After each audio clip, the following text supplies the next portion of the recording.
Bonsoir à toutes et à tous, soyez les bienvenus dans votre rendez-vous avec la politique américaine. Une politique américaine complètement folle, tellement le président Donald Trump bouleverse le monde. Et ce n'est pas pour rien qu'on a décidé d'appeler cette émission Planète Trump, tellement chaque mot, chaque geste du président américain a des conséquences jusqu'à chez nous. On est ensemble pour une petite heure, pour revenir sur toutes ces actualités qui ont marqué la semaine aux États-Unis.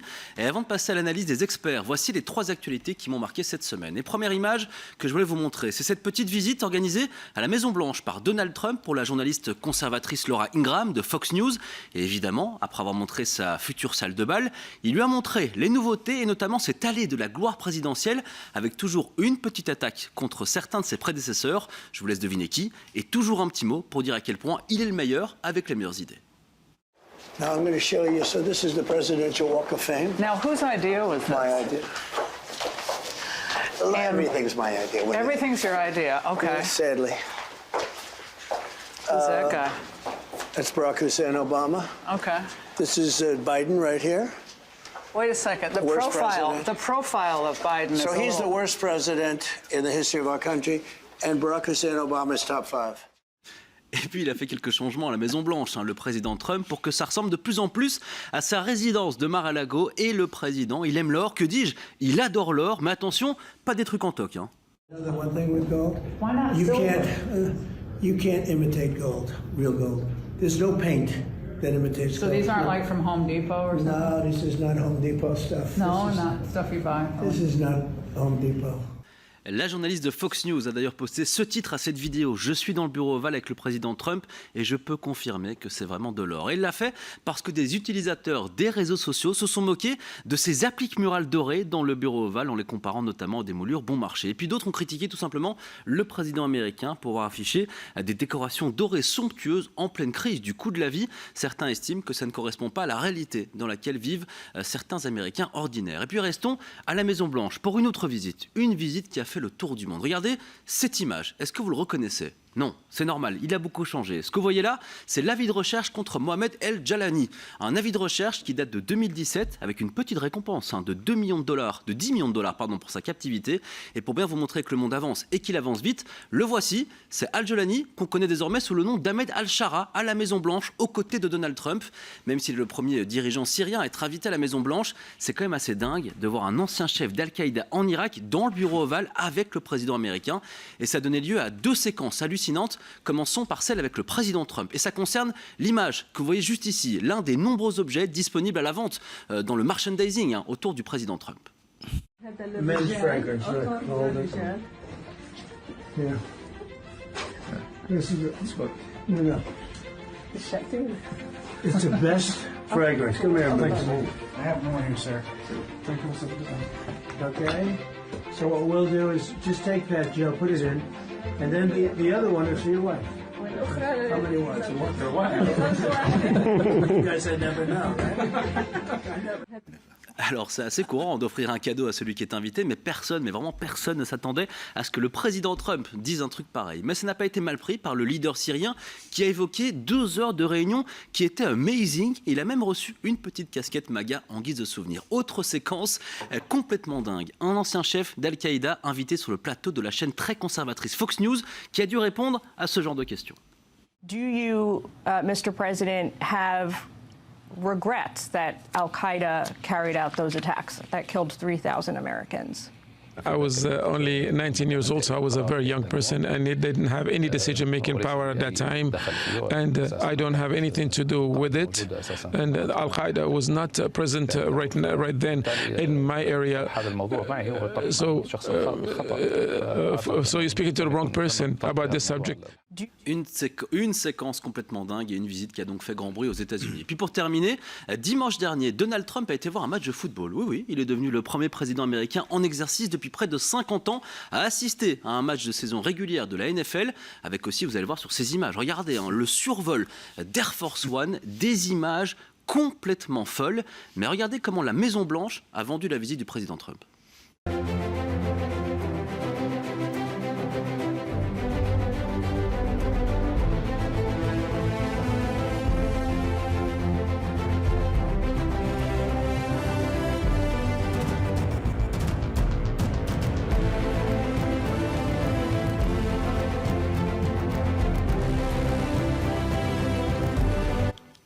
tout ça a l'air très beau. Mais regardez maintenant ce qu'on peut trouver sur les réseaux sociaux, comment Donald Trump a vraiment été accueilli dans ce stade.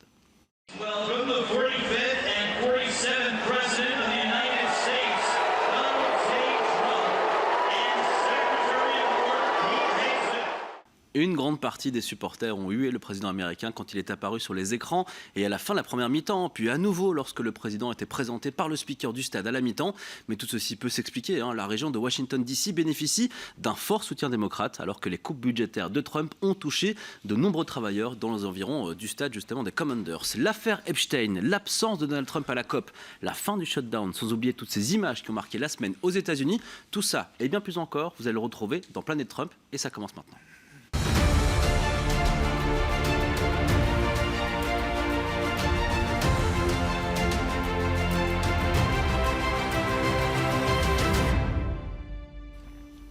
Depuis l'année dernière, nous vivons toutes et tous à nouveau sur la planète Trump, tellement chaque mot prononcé par le président américain, chaque geste du leader de la première puissance mondiale a un impact sur le monde entier, notamment sur vous qui nous regardez. Je suis ravi de vous retrouver comme tous les vendredis soirs pour revenir sur tous ces grands moments de la politique américaine qui ont rythmé cette semaine. Puis pour bien tout comprendre, j'ai la chance d'avoir 3 experts auprès de moi, l'équipe type, une nouvelle fois. Bonsoir Stéphane Rosenblatt. Bonsoir Jim, ces images sont incroyables. Incroyable, chaque semaine moi je me régale. Vous êtes notre consultant pour les matières internationales et spécialiste des États-Unis.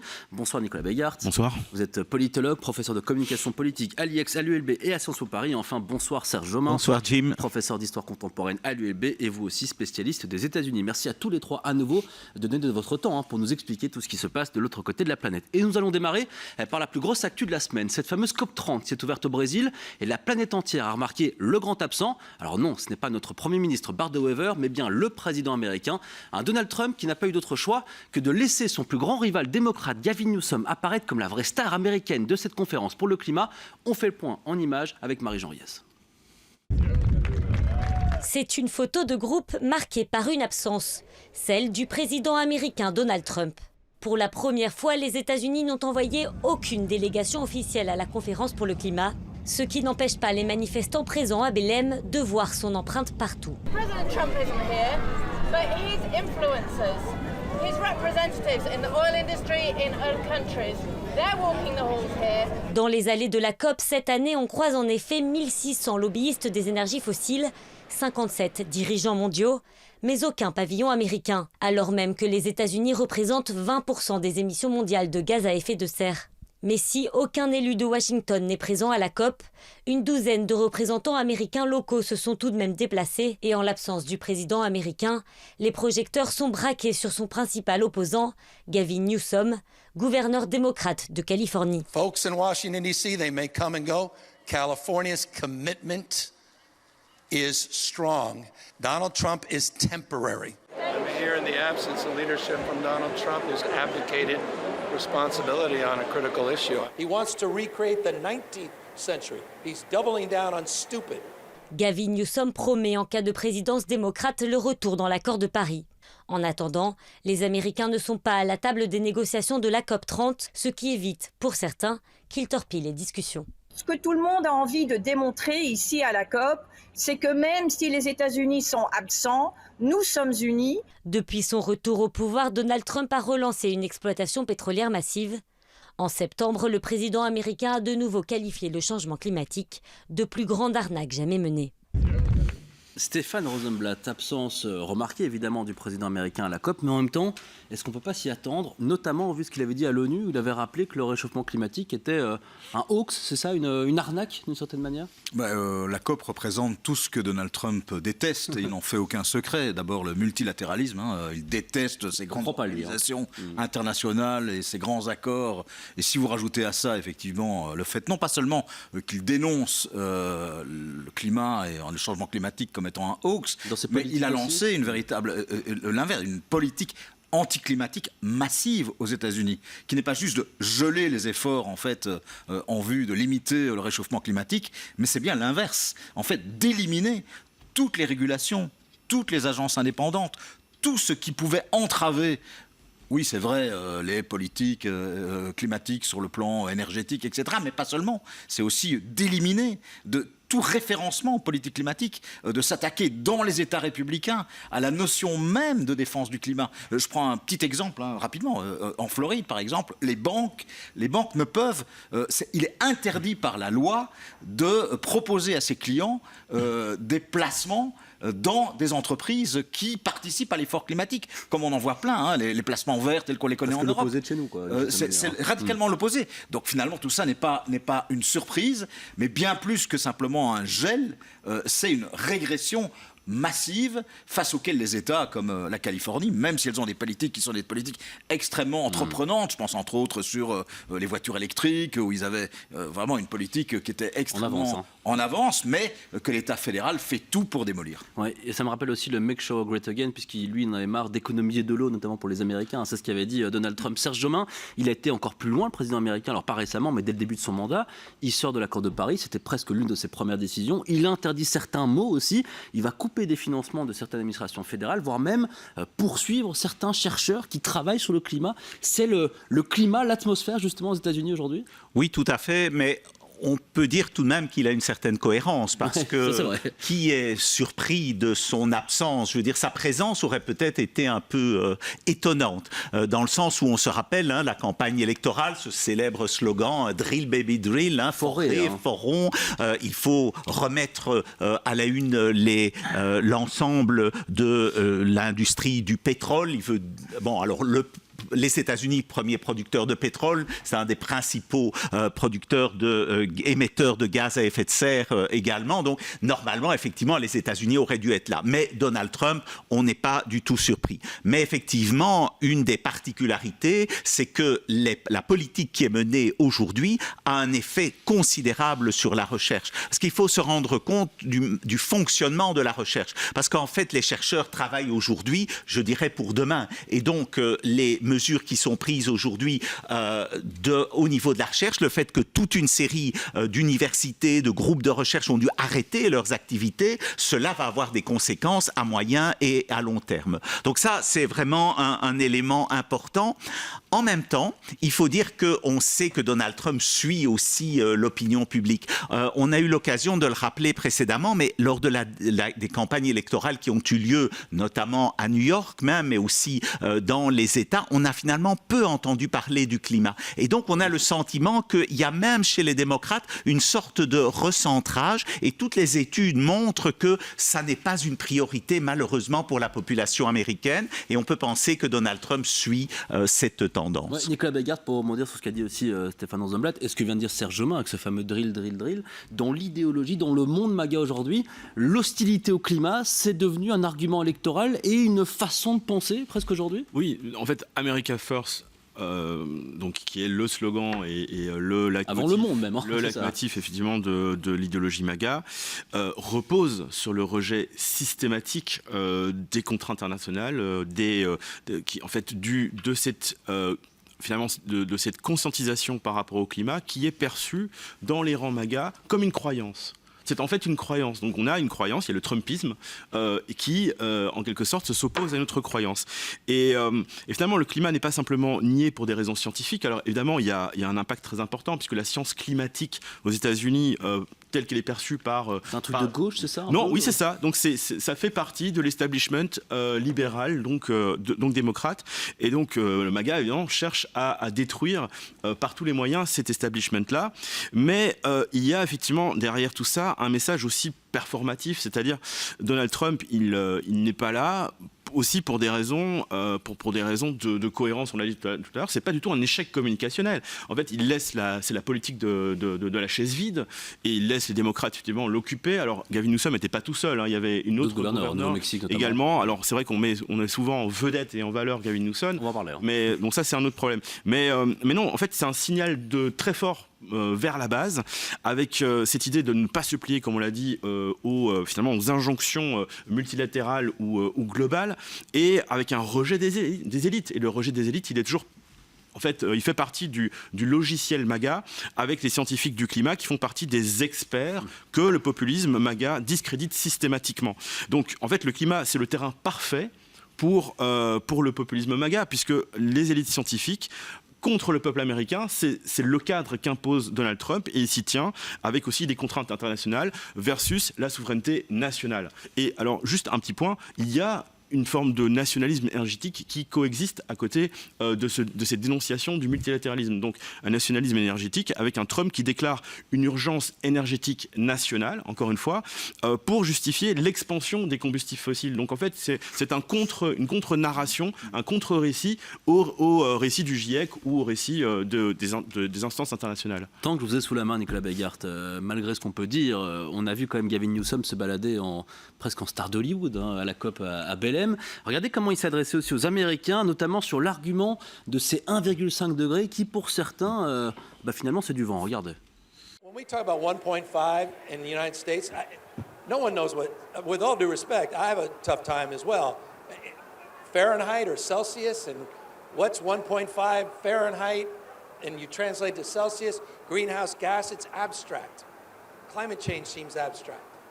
So we have to talk in terms that people understand. L'argument économique plutôt que de parler de ces 1,5 degrés, c'est quelque chose qui va beaucoup plus toucher les Américains, c'est important. Surtout en ce moment. Je pense aujourd'hui, on parlait tout à l'heure de cette évolution au sein du camp démocrate, avec un message peut-être plus pragmatique aussi sur ces questions-là. Alors il y a bien sûr une frange du Parti démocrate qui centriste, est oui, peut-être plus centriste en fait, mais en tout cas il y a une frange qui bien sûr est énormément, dans cette conscientisation sur la question du réchauffement et la question du changement climatique. Mais alors, il s'adresse aux démocrates, parce que si on regarde un peu, il y avait une étude là, qui est sortie l'année dernière du Pew Research en 2024 qui nous montre que 12% des républicains considèrent la lutte du changement climatique contre le changement climatique comme prioritaire. 12% des républicains. C'est très faible. Et je pense que si on fait un sondage à l'échelle américaine, on aurait vraiment des chiffres qui, assez différents de ce qu'on peut avoir ici en Europe. Donc cette question du climat, elle n'est pas prioritaire. Et je pense que pour les démocrates, il n'est plus question en tout cas de la mettre au premier plan. Alors ici, c'était un enjeu de prestige pour le gouverneur de Californie, puisqu'on se rappelle que de manière bipartisane, les gouverneurs de Californie ont pris à bras-le-corps cette question du changement climatique. On peut même penser à Arnold Schwarzenegger, qui était un champion du climat à l'époque. Donc c'est aussi une question qui est traitée au niveau des États, et on le voit que dans d'autres États, il n'y a absolument pas cette prise de conscience, comme l'exemple de la Floride qu'on citait tout à l'heure. Stéphane, vous voulez réagir? Ce qui est marrant du côté des MAGA, c'est qu'il y a toujours cette opposition entre cette politique dite du bon sens, que les gens peuvent comprendre. On parle effectivement de parler à l'économie réelle, de parler à l'économie directe. Et il dit ça va nous coûter X, et puis dans 10 ans, ça va nous coûter X fois 10. L'exemple de la douche, c'est celle-là. Ça veut dire pourquoi empêcher les Américains, première puissance économique du monde, de ne pas pouvoir prendre la douche la durée qu'ils veulent. Donc on en arrive carrément à estimer que faire des économies d'énergie, c'est complètement dingue, et qu'au contraire, il faut laisser les Américains. Et en même temps, à côté de ça, il y a le dogme. Et le dogme, c'est par exemple de réduire les subsides, mais massivement, à l'Institut national météorologique américain. Et on sait à quel point, par exemple, les week-ends, les ouragans en Floride et sur toute la côte Est, et on le vit encore, on l'a vécu encore cette année, est extrêmement important au niveau du quotidien des Américains. Et donc, il y a en permanence cette confrontation entre l'impossibilité de contourner le dogme MAGA, qui pousse à des décisions complètement dingues, incompréhensibles, et en même temps des choses très compréhensibles et très populaires que les démocrates veulent rechercher et dont ils veulent s'inspirer, qui est de parler effectivement à la vie quotidienne des gens. Et là, les MAGA savent effectivement parler, entre guillemets, au bon sens des Américains. Serge Jomain, pour terminer, l'Amérique de l'après-Trump pourrait-elle revenir dans les accords de Paris? Écoutez tout d'abord la réponse de Gavin Newsom. Unquestionably, without hesitation. It's a moral commitment. It's an economic imperative. It's both and. It's an abomination that he has twice, not once, pulled away from the Accords. So I'm here doubling down on them as part of the work we're doing with subnationals. We are committing, and by the way, we're not only committed as a subnational, we're exceeding all of the goals, and we're proving it can be done at scale.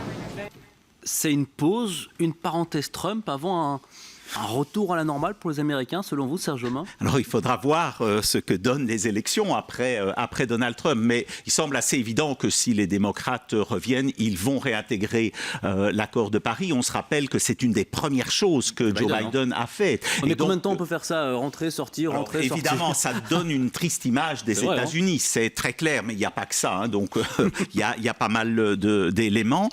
Mais il faut se rendre compte que pour Donald Trump, un des éléments, c'est que que je n'ai pas encore souligné assez fort, c'est que avec ces mesures, on empêche l'industrie américaine de se développer. Et c'est vraiment un point qui lui tient vraiment à cœur. Et il considère que, voilà, si on diminue l'ampleur de ces mesures, on arrivera à redévelopper l'industrie. Il faut se rappeler aussi que tous ces éléments ont des conséquences pour le monde entier. On parlait de la recherche, il est clair que ça impacte les universités du monde entier, mais pas seulement. Il y a aussi toute une série de mesures qui sont prises, qui vont avoir des conséquences sur le commerce international, etc. Et donc la particularité ici, c'est qu'on est entré avec Donald Trump de nouveau dans un autre monde, hein, ce monde MAGA, et que tout le monde attend les prochaines élections pour voir ce que cela donnera. Mais ici, ce qui est intéressant, évidemment, Gavin Newsom, en étant sur place, pouvait difficilement dire autre chose. Ouais, mais je vais juste rappeler à ceux qui nous suivent, la Californie, c'est le 4e État le plus puissant économiquement au monde. Hein, bien entendu, c'est une véritable puissance au sein des États-Unis, et les mesures qui sont prises pour contrôler les effets de serre, etc., en Californie, ont évidemment un impact considérable. Mais ce qui est important ici, c'est évidemment que, on l'a dit pour Gavin Newsom, c'est une manière de se présenter, de se montrer, et on l'a déjà dit à de multiples reprises ici, c'est quelqu'un qui connaît bien les médias et finalement qui imite un peu Donald Trump, parce qu'en fait, finalement, il prend sa place dans cette rencontre. Avec une copie parfois aussi presque conforme de sa politique de communication. À suivre dans cette émission, la story de la semaine qui se penche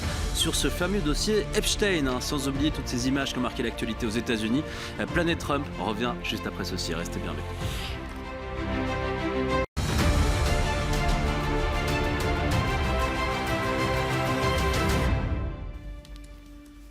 Merci de votre fidélité à cette émission, que vous nous regardiez en télévision sur N24 ou sur YouTube. C'est un plaisir de découvrir semaine après semaine que vous êtes de plus en plus nombreux et nombreuses à nous rejoindre et à vous passionner pour la politique américaine, mais en même temps, comme je vous comprends, tellement il s'en passe des choses là-bas. Et justement, on va revenir avec cette bombe lâchée en milieu de semaine par les démocrates sur cette fameuse affaire Epstein. C'est le sujet de la Story US de la semaine.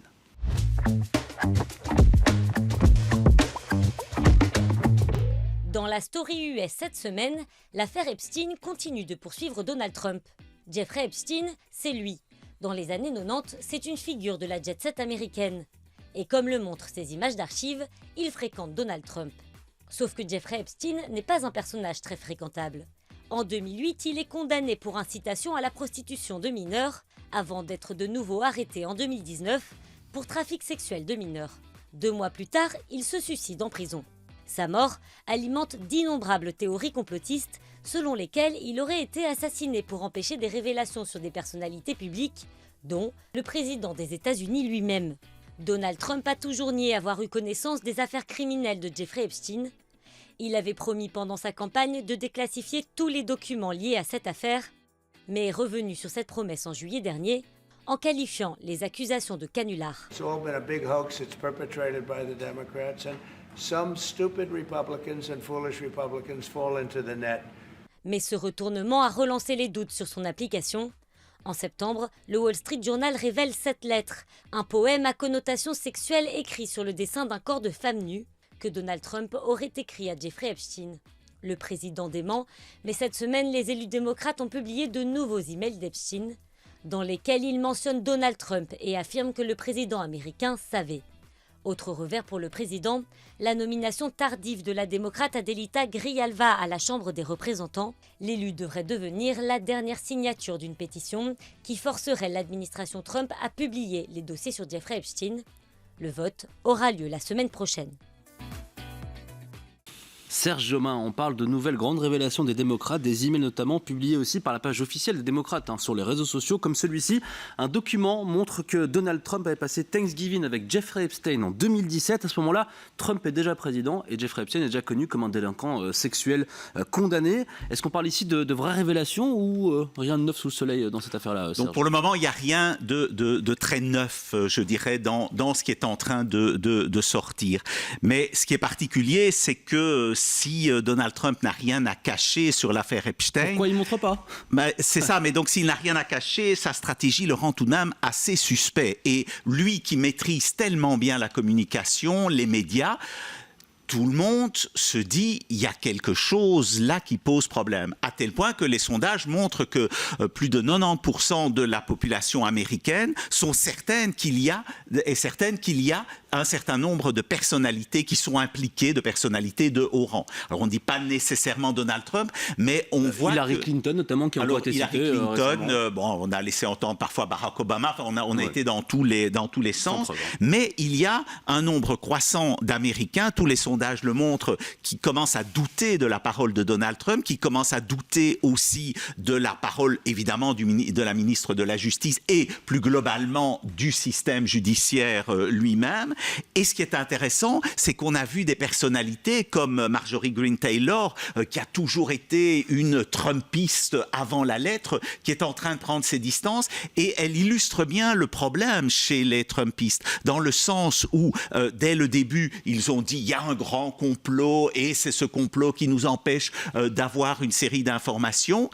Et puis là, maintenant, ils font machine arrière, sauf elle. Et ce qui est particulier, c'est que finalement, c'est les démocrates qui sont en train de dire il faut donner les informations parce qu'il y a peut-être effectivement toute une série de choses que l'on ne sait pas. Et donc, dans votre reportage, on vient de parler de ces Adelita Grijalva, donc cette nouvelle élue qui vient... D'être confirmée. Elle vient effectivement d'être confirmée. Mais ce qui est intéressant, c'est que la Chambre des représentants a été fermée pendant une 50aine de jours. Et certains élus ont même parlé du Epstein shutdown. Pourquoi ? Parce qu'il est très probable que le speaker de la Chambre des représentants voulait éviter qu'elle soit assermentée, ce qui lui permettait de devenir cette 218e signature que l'on attendait, pour donner l'information globale et diffuser les informations.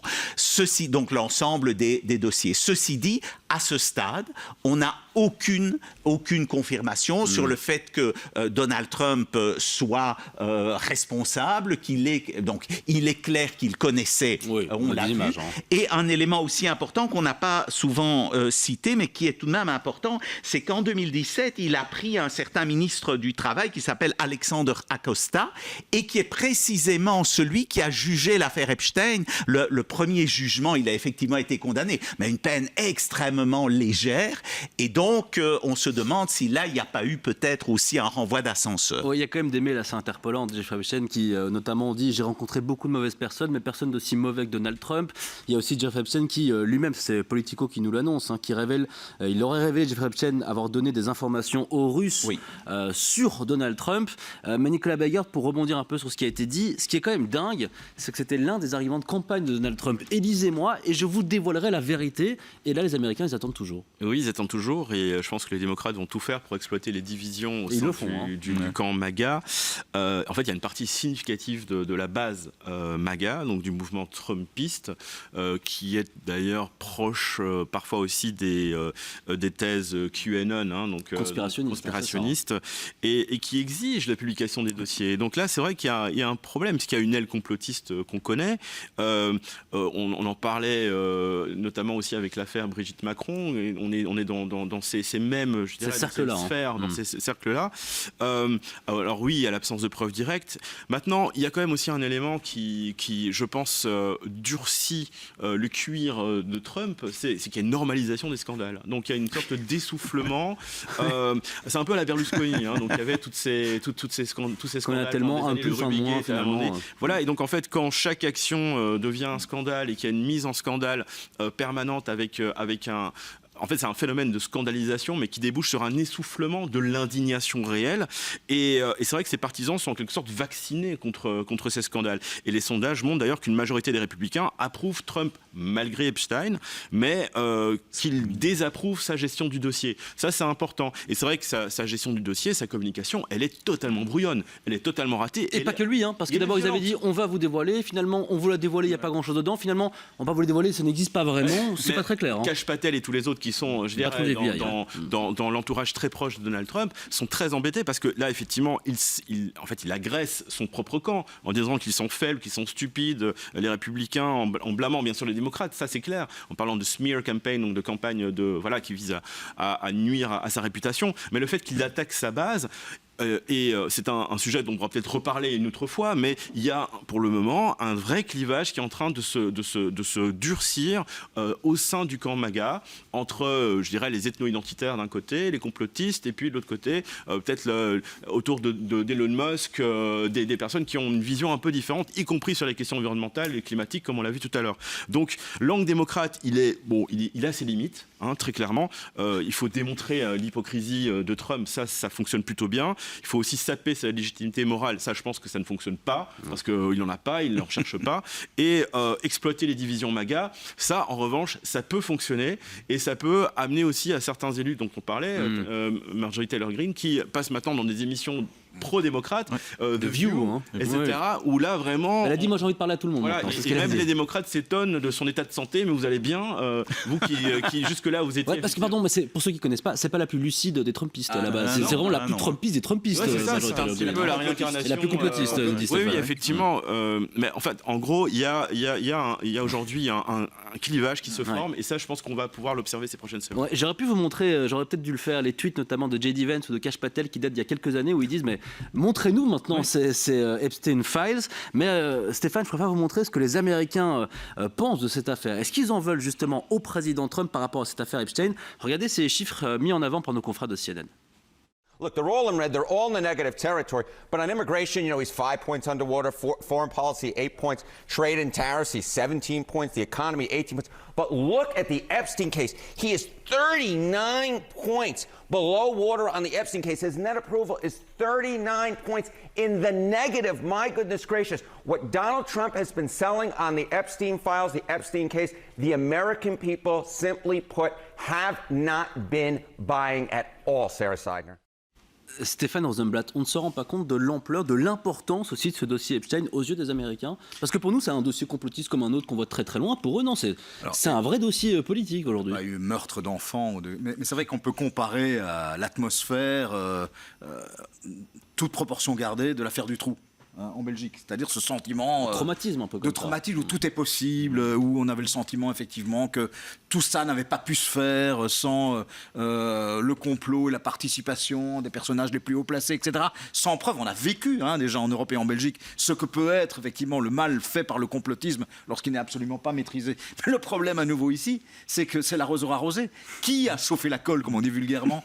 Qui finalement a provoqué à ce point sa propre base pour estimer que c'était fondamental de connaître la vérité? C'est Donald Trump. Et comme Donald Trump n'accorde aucune importance à la vérité et change d'avis comme de chemise et n'a aucun mal à dire le lendemain le contraire de ce qu'il a dit la veille, il pensait sans doute, même factuellement, en disant je n'étais pas au courant, je n'étais plus copain. On le voit quand même. Je ne sais pas si vous avez vu, mais il a refusé de répondre aux questions. Là, d'un coup, il est embêté parce que je pense qu'il a sous-estimé à quel point ça correspondait réellement, sur le plan émotionnel, à une demande massive dans une partie significative de l'opinion américaine de connaître la vérité. C'est lui qui a dénoncé le swamp, le marais de Washington, la corruption de Washington à tous les niveaux. C'est lui d'ailleurs dans les actes qui est en train de virer tout ce qui existe en fait comme personne encore un petit peu correct. Oui, enfin correct ou en tout cas raisonnable à Washington. Et finalement, soudainement, sur ce cas-là, on freine des cas de fer et puis ça devient un hoax.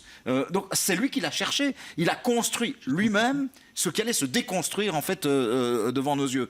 Et il a sous-estimé effectivement à quel point, parce que ça touche à des choses qui sont assez irrationnelles finalement et et assez peu définissables, à quel point ça correspondait à une recherche de vérité. C'est pas un hasard que la semaine prochaine, puisque ce fameux vote, puisque les 218 signatures, comme l'a dit Serge, sont rassemblées, on parle d'une centaine de républicains à la Chambre qui vont voter avec les démocrates. Et ça, il faut remonter loin pour avoir effectivement sur un point aussi sensible, un vote bipartisan entre républicains et démocrates. Même s'il risque pas grand-chose, le président Trump, même s'il est dedans, parce que pour avoir une commission de justice mettre en place, ensuite, il faut que ça passe au Sénat, mais il est probable que là aussi un certain nombre de républicains, pour les raisons que l'on vient de donner, votent avec les démocrates pour libérer les documents. Et puis ensuite, Donald Trump a le droit de veto. Il a un droit de veto, mais là, le Congrès peut passer au-dessus, sauf qu'il faut une majorité qualifiée des 2/3. Et donc ça, c'est pas encore sûr qu'il obtient. Néanmoins, ça va encore nourrir le soupçon. C'est un des éléments. L'autre point, c'est que les documents dont on parle ici, ce sont des documents qui sont liés donc des documents qui viennent de la famille Epstein, des ayants droit d'Epstein, mais il n'est pas improbable qu'il y ait aussi des documents du FBI qui aient fait des enquêtes sur Donald Trump au moment où il n'était plus président, et ces documents-là pourraient être plus sensibles. Mais de nouveau, on est avec toute une série de points d'interrogation. Et pour poursuivre ce que disait Stéphane, donc c'est vrai que voilà, on peut comparer à l'affaire Dutroux, mais la particularité aussi, c'est que chez les Américains, c'est une question extrêmement sensible. Et c'est pour ça que Donald Trump l'a tellement utilisé. On se rappelle, hein, le Pizzagate, etc. Les buveurs de sang d'enfants les démocrates qui mangeaient des enfants ou qui buvaient leur sang, etc. Et ça marche parce que c'est tout de même quelque chose... Dès qu'on touche aux enfants, il n'y a pas que chez les Américains, partout, mais c'est quelque chose qui marche bien. Et les républicains le savent. Et donc là, pour le moment, on voit que ce qui est inquiétant pour Donald Trump, c'est que sa base républicaine, qu'il a toujours soutenue de manière globale, alors il y a toujours les MAGA purs et durs qui lui font une confiance comme une sorte de dieu, mais on voit tout de même que cette base est en train de diminuer progressivement. Et ça, c'est très inquiétant pour lui. Et il le sait. Et c'est peut-être pour ça que ça explique que ces erreurs de communication qui sont assez stupéfiantes quand on connaît le personnage. Il y a une question quand même qui a été amenée par un républicain et par Donald Trump lui-même, c'est pourquoi est-ce qu'on en parle aujourd'hui. Certains parlent d'un détournement de l'attention fait par les démocrates pour justement masquer, on va en discuter dans quelques instants, notamment cette défaite des démocrates vis-à-vis du shutdown. C'est un argument aussi à prendre en compte et qu'il faut rappeler à ceux qui nous suivent malgré tout, Nicolas Bégard. La stratégie aussi la stratégie démocrate, c'est la culpabilité par association. Hein, donc, en fait, les deux camps aujourd'hui sortent vraiment l'artillerie lourde, puisque face à ce cherry picking démocrate, donc le fait d'aller chercher 3 emails dans l'ensemble des documents qu'ont fait les républicains. En fait, il y a un républicain, James Comer, qui a riposté en publiant l'intégralité des 20 000 documents reçus par la commission. Et donc ça crée un effet de saturation. Et ça, c'est aussi une manière aussi d'inonder la zone. C'est aussi un terme très Steve Bannonien, mais avec d'autres informations compromettantes, y compris pour les démocrates. Donc attention. Hein, donc tout ce qui touche à l'affaire Epstein, à un moment donné, oui. Et on voit le destin du prince Andrew notamment, qui n'est plus prince. Enfin, il y a toute une série de choses qui peuvent encore se passer dans ces cadres-là. Mais je pense qu'il y a quand même une sorte d'immunité construite sur l'amas de scandales chez Trump, qui aujourd'hui quand même le laisse relativement, je dirais, moins soucieux qu'il a pu l'être dans le passé. Ouais, mon petit doigt me dit qu'on va encore en parler dans quelques semaines, à mon avis. Stéphane, je vois que vous vouliez réagir, mais on va avancer parce que j'ai d'autres images absolument dingues à vous montrer, à suivre. Et avant de se quitter, tour d'horizon des images qui ont marqué la semaine aux États-Unis. Le What's Up America arrive là dans quelques instants. Restez bien avec nous dans Planète Trump.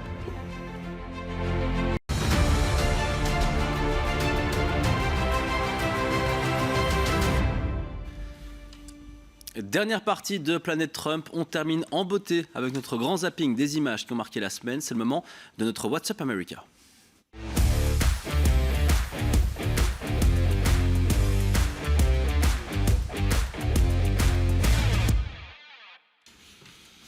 Et on commence évidemment par la fin de ce shutdown, le plus long shutdown de l'histoire américaine. Après 43 jours, Trump signe un budget transitoire quasiment inchangé qui va donc geler la situation pour au moins 2 mois, mais qui lui permet malgré tout de revendiquer la fin du chaos sans reculer publiquement. Et surtout, ça provoque une vraie fracture au sein du Parti démocrate.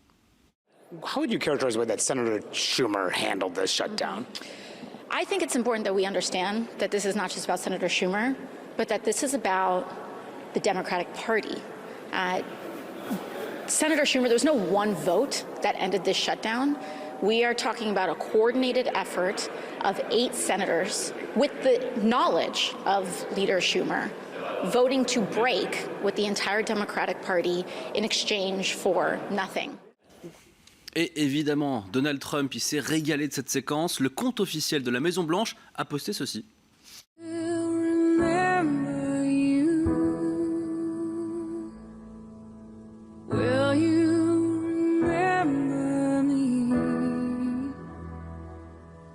Don't let your life pass you by. Weep not for the man. les plus assidus de Planète Trump, pas de surprise évidemment, c'est tous les détournements qu'avait pu faire justement Donald Trump des chefs démocrates à la Chambre et au Sénat avec ses grands sombreros. Stéphane, plus long shutdown de l'histoire américaine, il s'arrête parce qu'il y a des failles dans le camp démocrate, c'est comme ça qu'en tout cas qu'explique Trump sa victoire. Les démocrates, pour ceux qui nous regardent et qui ne suivent pas les détails du shutdown, les démocrates en fait demandaient de rétablir une partie des subsides pour faire en gros de santé, système de soins de santé qui avait été enlevé par la fameuse loi budgétaire, la Big Beautiful Bill. Finalement, il fallait donc 60 voix au Sénat pour que le budget passe et donc ils refusaient ces voix. Et ils ont mis en balance 8 sénateurs démocrates ont mis en balance finalement cette augmentation des subsides qu'ils n'auraient pas obtenus avec le dommage, estimait-il, créé aux milliers de fonctionnaires, mais aussi au chaos dans les transports aériens et aussi la privation de toute l'aide alimentaire liée à ce shutdown à des dizaines de millions d'Américains.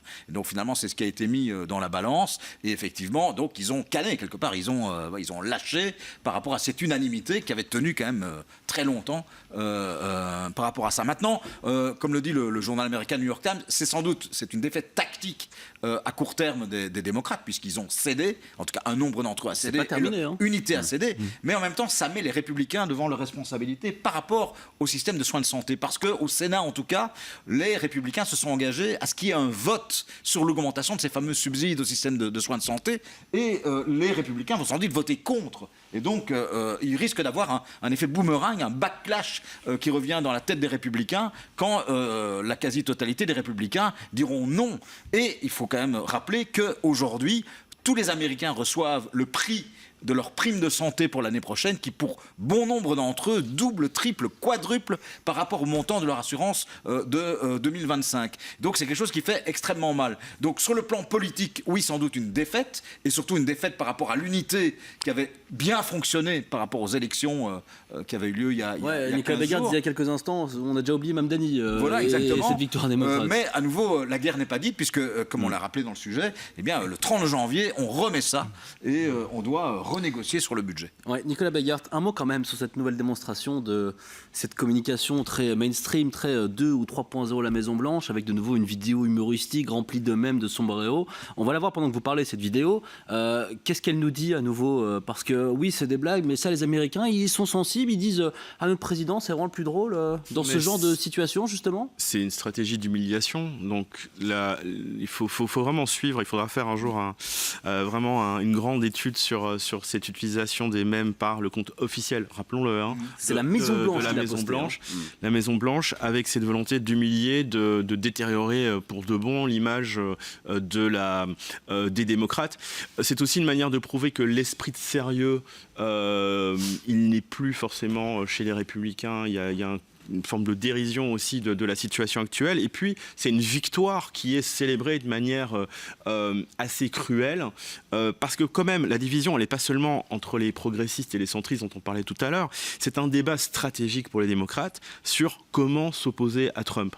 Comment est-ce qu'on s'oppose à Trump? Est-ce que finalement on choisit de continuer le bras de fer, ou est-ce que, comme on vient de le dire, comme Stéphane vient de le dire, est-ce que on essaie de réparer les dommages concrets que causait ce shutdown? Alors, parmi les sénateurs capitulateurs en quelque sorte qui ont voté et qui ont voté la fin, le shutdown du shutdown, en fait, on retrouve quand même des élus qui ne vont pas se représenter en 2026. Donc il n'y a pas de pression électorale immédiate, alors que de l'autre côté, parmi les résistants, l'argument c'est que les subsides dont on vient de parler étaient la seule arme de négociation possible contre Trump. Et donc là, il y a une logique aussi communicationnelle intéressante, c'est que le parti doit montrer qu'il a une colonne vertébrale. Or, ici, elle s'effondre, et c'est pour ça que Donald Trump jubile. Et l'absence, en fait, il n'y a pas de gain réel qui est communicable du côté démocrate, puisque contrairement à ce que disent les plus modérés, un vote en décembre, c'est pas une victoire crédible, en fait. Donc on peut repousser la chose. Et donc dans l'immédiat, il y a cette idée qu'on a ratatiné le Parti démocrate, et c'est vrai que ça fait oublier la séquence Mamdani. Et ça passe très vite, et on passe effectivement d'une séquence à l'autre, comme on le voit. Et le fait d'avoir obtenu que les démocrates se divisent publiquement, eh bien on voit que la Maison-Blanche jubile et en profite. J'ai envie de vous entendre sur le Venezuela, Serge, on en parle dans quelques instants, mais avant ça, je vais quand même montrer à ceux qui nous suivent une image assez dingue qui a beaucoup tourné. C'est Kristi Noem qui va donc féliciter les agents fédéraux, regardez bien, qui ont continué à travailler malgré le shutdown. Rico, I want to present to you a check and say thank you from the American people. Appreciate it. Ashley, thank you. Yes. And is Leo here? All right, Leo.